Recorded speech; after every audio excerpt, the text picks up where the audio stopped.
Une chape de plomb semblait s'être abattue sur le prétoire. Chaque souffle était retenu lorsque le nom du prochain témoin fut prononcé par le magistrat. Les regards se tournèrent vers l'entrée principale, d'où émergea une silhouette que nul n'attendait réellement, Usher Raymond. La superstar aux multiples Grammy Awards, mania de la musique à son propre titre, n'était pas là pour une banale affaire de droit d'auteur ou un litige contractuel. Ce jour-là, il venait, pour une toute autre partition, lever le voile sur les secrets obscurs de l'empire Didi, un homme qu'il avait autrefois considéré comme un mentor. Pendant des décennies, le silence avait été sa cuirasse. Les sourires de façade en interview, les esquives expertes face aux questions insidieuses, tout cela appartenait au passé. Alors que Sean Diddy Combs faisait face à de graves accusations fédérales, notamment pour trafic et direction d'une entreprise criminelle, Usher avait pris une décision irrévocable, celle de dire sa vérité. Une vérité qui, selon ses propres termes, le rongeait de l'intérieur depuis une éternité. Son témoignage s'ouvrit sur une réminiscence. Le jour où, adolescent de 14 ans à peine sevré de son premier album, sa mère lui annonça son départ pour New York sous l'aile de Diddy. Des rêves plein la tête, une ambition féroce de conquérir l'Olympe musical. Ella Reid avait orchestré ce rapprochement, persuadée que la proximité avec Diddy propulserait la carrière du jeune prodige. Aucun d'eux n'aurait pu anticiper l'univers dans lequel Usher allait être plongé. J'étais convaincu d'apprendre les arcanes de la célébrité, déclara Usher à la cour, la voix ferme mais traversée d'une tension palpable.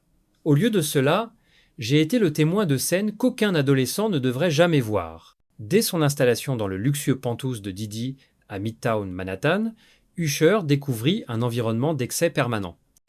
Les petits déjeuners étaient arrosés de champagne, des inconnus surgissaient de chambres dont il ignorait l'existence, et des célébrités qu'il ne connaissait qu'à travers les magazines, déambulaient à moitié nus ou en état second.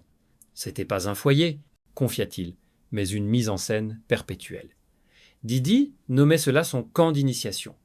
Usher crut d'abord à une simple astuce marketing. Il comprit plus tard que cela signifiait une licence pour tous les excès. Le mentorat promis se mua rapidement en une forme d'endoctrinement. Diddy n'enseignait ni les techniques vocales, ni l'art de la scène. Usher était plutôt incité à observer ce style de vie, à festoyer avec l'élite, et surtout à ne jamais poser de questions. Il me répétait « C'est comme ça que ça se passe. Tu ne questionnes pas, tu observes, c'est la marque des vrais hommes. » Un souvenir glaçant marqua un point de non-retour. Réveillé en pleine nuit, il décrivit une scène quasi surréaliste. Des silhouettes masquées se mouvant dans l'appartement baignées d'une lueur de bougies, une musique assourdie. Dans le salon, il assista à ce qu'il ne put qualifier autrement que de rituel organisé, avec caméra et liste, sous le regard impassible des participants. J'ai cru être tombé sur un tournage. Une pensée m'a traversé, je ne suis pas censé voir ça. On lui ordonna de regagner sa chambre. Le sommeil le fuit cette nuit-là. Ce fut, affirma-t-il, l'instant qui altéra à jamais sa perception de Diddy. Usher souligna ensuite l'absence totale d'avertissement, que ce soit de sa maison, de disques, de sa mère ou des initiés de l'industrie qui pourtant connaissaient la véritable nature du système Diddy. Les gens voyaient Diddy comme un excentrique, expliqua Usher. Il ne mesurait pas son emprise silencieuse mais absolue. Si vous lui déplaisiez, votre carrière était freinée. Si vous étiez dans ses bonnes grâces, votre silence faisait partie du pacte. Il révéla n'être pas un cas isolé. D'autres jeunes talents, alléchés par des promesses de gloire rapide, étaient progressivement aspirés dans l'entourage de Diddy d'une manière qui leur échappait alors. Nous étions entourés de témoins, assistants, chauffeurs, autres musiciens. Chacun feignait la normalité, mais au fond, tous savaient. Un épisode particulièrement troublant de son récit concerna un voyage privé aux Caraïbes, orchestré par Diddy, alors qu'Usher n'avait que 15 ans. C'était censé être une retraite créative, juste lui, moi et quelques autres. L'endroit était isolé, sans presse, ni caméra. C'est là que j'ai compris que je n'étais pas là pour la musique. Un long silence traversa la salle. Il m'a fallu des années pour déceler la manipulation. Après ce voyage, la relation s'altéra. Diddy devint plus possessif. L'entourage se renouvelait sans cesse, les fêtes s'intensifiaient, les règles se multipliaient. À la moindre résistance, on lui rappelait que Diddy avait fait sa carrière. On ne mord pas la main qui nourrit. Lui assenait-il. N'oublie jamais qui t'a offert cette vie. Fixant Didi, Usher rétorqua: Tu ne m'as pas offert cette vie, tu m'as offert des cauchemars. L'un des moments les plus glaçants de son témoignage fut la description d'un contrat présenté à l'aube de ses 6 ans. Sous l'apparence d'une clause de non-divulgation standard pour protéger les affaires de Bad Boy Records, Usher affirma qu'il s'agissait en réalité d'un véritable bâillon contractuel truffé de clauses spécifiques sur les événements privés et la discrétion absolue. À l'époque, je ne comprenais pas la moitié des termes, témoigna-t-il. Ma mère a dû cosigner, et les avocats du label ont certifié que c'était une procédure habituelle. Avec le recul, je sais ce que c'était, un contrat pour acheter mon silence.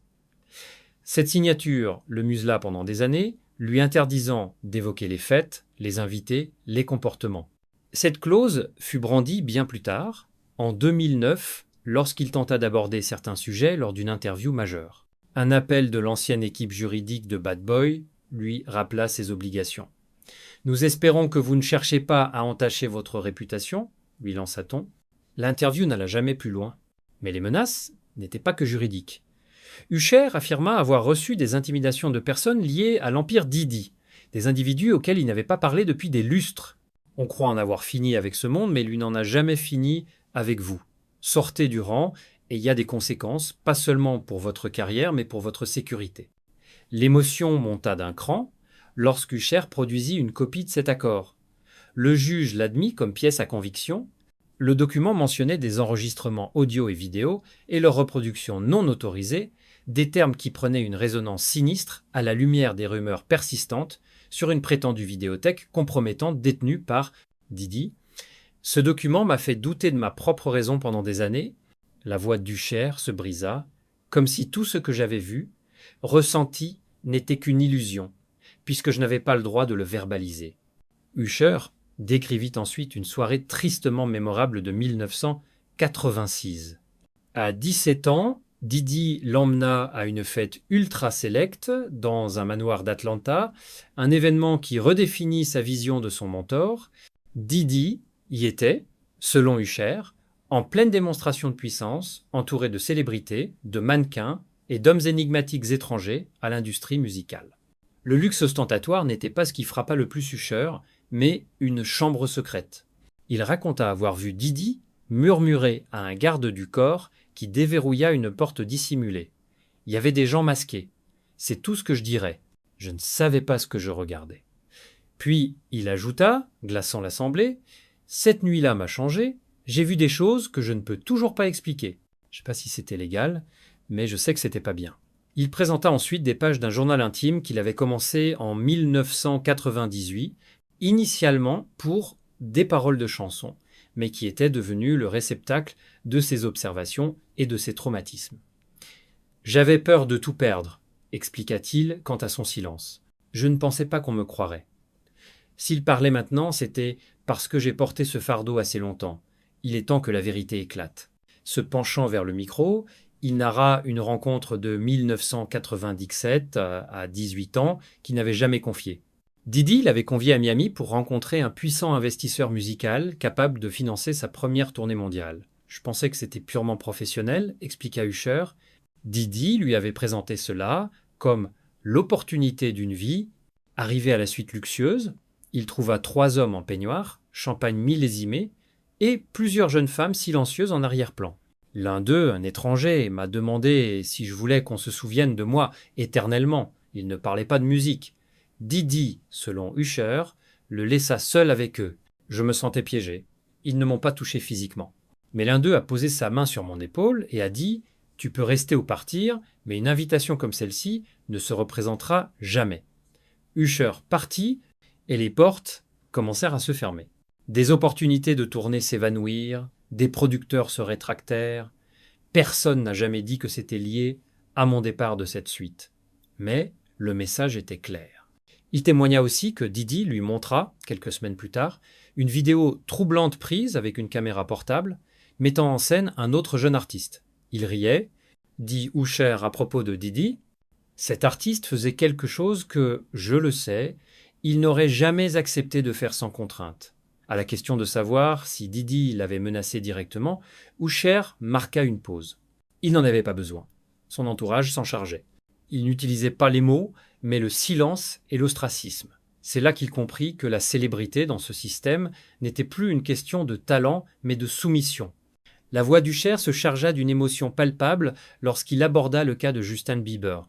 Il avait voulu être, pour la jeune pop star, le mentor bienveillant qu'il n'avait pas eu. Mais Didi, selon Usher, aurait rapidement attiré Bieber dans son orbite, le soumettant au même camp d'initiation, terme utilisé des années auparavant avec Usher lui-même. Il avait 15 ans et Didi le traitait comme un adulte. Une nuit de 2011, Usher reçut un appel de Bieber. Il ne disait rien au début. J'entendais juste sa respiration. Puis il a murmuré « Je veux rentrer à la maison ». L'équipe d'Usher tenta de le localiser, mais Bieber resta injoignable pendant des jours. Quand ils se revirent, Bieber évitait son regard. Il a juste dit « C'est bon, je vais bien maintenant ». Mais ce n'était pas vrai. Usher révéla avoir confronté Didi en privé. « Qu'est-ce que tu fais à ces gosses ?» Didi aurait rétorqué froidement « Je leur fais ce qu'on m'a fait, c'est la règle du jeu ». Ce fut, selon Usher, leur dernière conversation sérieuse. Après ça, j'ai pris mes distances, mais en voyant ce qui est arrivé à Justin, je ne pouvais plus me taire. Il confia aussi, pour la première fois, avoir reçu en 2018 un appel anonyme. Dis-lui de la boucler, ou on la bouclera pour lui. Interrogé sur l'origine de l'appel, Usher fixa la table de la défense. Je pense que vous savez, le point de rupture définitif, selon Usher, survint lors d'une soirée tristement célèbre en 2002, jamais discutée publiquement. Une fête privée dans un domaine isolé des collines d'Hollywood, décrite plus comme un rite de passage qu'une simple soirée, impliquant de jeunes artistes et mannequins croyant se voir offrir des opportunités. Invité sous prétexte de rencontrer un producteur européen, Usher découvrit une ambiance étrange. Éclairage tamisé, sécurité omniprésente, téléphone confisqué et des contrats de non-divulgation aux termes particulièrement agressifs. L'atmosphère était malsaine. Il y avait des gens qui n'étaient ni artistes ni cadres. J'ai compris qu'ils étaient de simples observateurs. Il reconnut plusieurs visages célèbres, certains jamais publiquement liés à Didi, refusant de les nommer, mais laissant entendre que d'autres témoignages pourraient suivre. Après avoir tenté de quitter la fête, il fut intercepté et conduit à Didi. Le témoignage d'Usher s'orienta ensuite vers les pratiques commerciales de Didi, non seulement avec lui, mais avec des dizaines d'artistes de Bad Boy Records. Il soumit des courriels internes et des ébauches de contrats, révélant avoir signé, adolescent, un accord de développement le liant pour 5 albums et cédant ses droits de mastering jusqu'à ses 35 ans. Je ne savais pas ce que je signais. Je voulais juste chanter. Il expliqua comment d'autres artistes étaient piégés par des contrats similaires, citant Carl Thomas, Black Rob et le défunt Craig Mack. Usher allégua un schéma récurrent. Didi attirait les artistes avec des promesses de mentorat, pour les rejeter une fois qu'ils n'étaient plus utiles ou dociles. Un comptable privé lui aurait un jour transmis un décompte des royalties non perçues, s'élevant à plus de 4-3 millions de dollars. Des documents judiciaires révélèrent également des règlements à l'amiable secret, certains artistes acceptant des sommes dérisoires pour récupérer le droit d'utiliser leur nom ou d'interpréter leurs propres chansons. Usher avait tenté d'organiser une réunion secrète avec d'autres artistes en 2011, mais Didi en fut averti. Plus accablant encore, il affirma avoir vu Didi ordonner la destruction de maquettes et d'enregistrements appartenant à un artiste qui menaçait de parler. Dans la partie finale de son témoignage, Usher s'effondra lorsqu'on lui demanda pourquoi il n'avait pas parlé plus tôt. J'ai cru que, en me taisant, je pourrais tourner la page et rester reconnaissant, sanglota-t-il. Mais on ne bâtit rien de solide sur un mensonge. La culpabilité l'avait rongé. Il avait vu d'autres jeunes talents tomber dans les mêmes pièges, se sentant impuissants sans risquer sa propre carrière.